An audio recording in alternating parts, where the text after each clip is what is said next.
Right, we have a big gubernatorial race, big primary. You have Andy Biggs, and then you have Rhino Karrin Robson. Rhino Karrin Robson. And there was a piece written at thestate48news.com. Christy Kelly wrote it. And it was a really good piece, and it caught my attention because I had never heard about this. Apparently, Karrin Taylor Robson is a lobbyist for APS, the power people? Yeah, the power company. What? The story is APS lobbyist turned conservative candidate. And right away, by the way, I'm like, APS? She lobbies for APS? And they had the documents in there. She apparently re-upped to lobby again. There's a City of Phoenix registered lobbyist. There's a screenshot. I'm like, you've got to be kidding me. But it's right there, and it's clear as day. And she re-upped it. This year, 2025. Dude. Submitted 1/8/2025, 12:25 p.m. Karrin Taylor Robson. It says here, list of the CEO, all officers, and employees who lobby and their positions with the organization. Wow. My gosh. It's kind of a big deal, no? Apparently she lobbies for AZ Strategies, LLC. What the what? The what? So, all right, she has a lobbying company, AZ Strategies, LLC. Did you know that? Why didn't she come out and say that, by the way? Why is she hiding that she's doing that? And then she re-upped to do it for 2025? And it made me think, by the way, this is the Uniparty all in there, because if you go back to January of 2023, the news, all the media actually broke the story that APS was the top contributor to Katie Hobbs' inaugural fund with a $250,000 donation. So how would Katie Hobbs be any different from Karrin Taylor Robson? Anyway, that's the Uniparty right there, right? Man, you can't hide it. Can't hide it. So it says here that Karrin founded and leads Arizona Strategies, a land use strategy firm in Phoenix.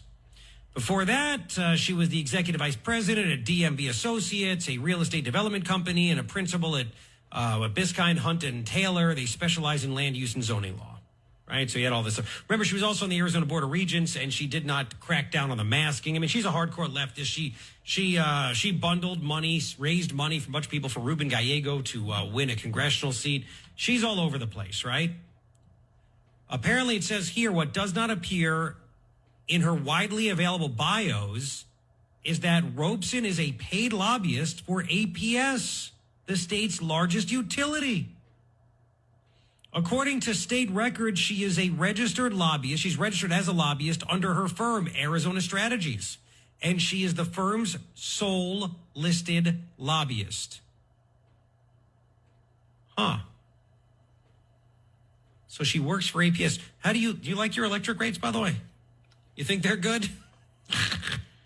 Yeah. I know we're not APS down here yet. Oh, yeah, actually, we are APS. Never mind. In Pinal, yeah. Yeah, we are APS. Yep. I'm so used to thinking Tucson. They're basically a monopoly. Yeah, pretty much. Right? That's really what it is. So if Karrin, God forbid, became governor of Arizona, would APS just continue to raise rates like crazy? Because they know that, they've paid her to be a lobbyist for a long time. Who would Karrin work for, APS or the people? It's a legit question, isn't it? And why has she hidden this from us for so long? Because you know how much everybody loves lobbyists. The power bill. Yep, that too. And the lobbyists. It's like the worst of both worlds right there. Wow, she is in a bad spot now. So, and again, why are you hiding this? She needs to say something about it, doesn't she? Mm-hmm. I would think so. So she was a paid lobbyist for APS. And APS, they're into some bad stuff, man. Some bad stuff. In this article, it talks about how APS is pledged to be net zero, that whole scam, by 2050. APS is committed to providing 100% clean and carbon-free energy by 2050. Because you're like, what's the difference if she's a lobbyist? Well, she's lobbying on behalf of APS, and APS is a bunch of leftist ideologies and viewpoints. Right? They are committed to providing 100% clean and carbon-free energy by 2050, while providing reliable and affordable energy to meet our customers' needs. We plan to exit from all coal-fired generation by 2031. Wow, that makes energy a lot more expensive. So if Karrin Robson is governor, would she be okay? Would she be okay with us having anything other than green energy? And I hate saying green, non-traditional, more expensive, right? These are important questions that need to be answered. Also, APS is into DEI. According to APS's website, at APS, our workforce is made up of talented people from all kinds of backgrounds with an important variety of skills, experience, and points of view. The diversity of race, gender, sexual orientation, age, religion, disability, and national origin makes us who we are and makes us better and stronger. So they are committed to that. NAPS operates a supplier diversity program aimed at engaging minority, women, LGBT, and veteran-owned businesses. How about just the best, right? President Trump issued an executive order. It says no more of this DEI crap. Merit-based. Everything's merit-based. What is APS going to do? Right? It's all on their website, by the way. And the fact that Karrin Robson, who wants to be your governor, is a paid lobbyist for this utility that pushes all this leftist stuff, it's a big deal. It's a great piece at thestate48news.com. I'll put it on my X at Garrett Lewis in a little bit, and you could read it for yourself. At the end of the article, they write, given her lobbying work for APS, can she truly stand up to the state's largest utility company when it comes to protecting consumers from rising energy costs? What exactly did her lobbying efforts for APS entail? And how might that influence her policies as governor? If Robson responds to our inquiries, we will update this story accordingly. So apparently, Karrin has not answered. It's not like she wants to be governor or something. Wow.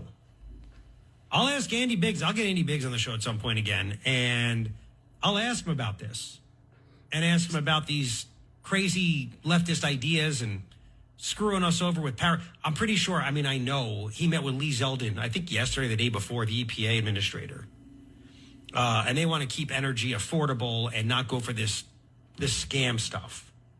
But if Karrin becomes governor, that's why you say, what's worse, a rhino or a Democrat? I'm not sure. At least in a Democrat, you know what you're dealing with.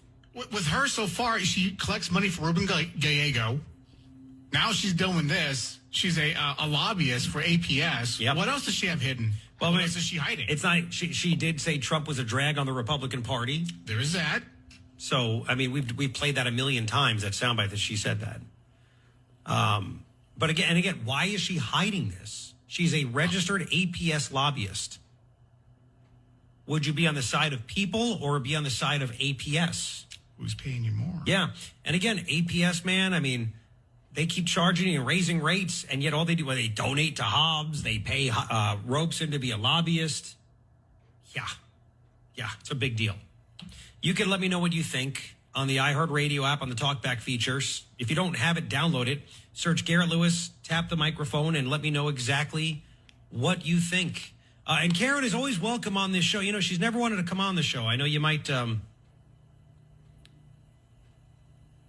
be surprised by that. Yeah. So it's not good that she is so close to them. And she definitely needs to answer, doesn't she? I think so.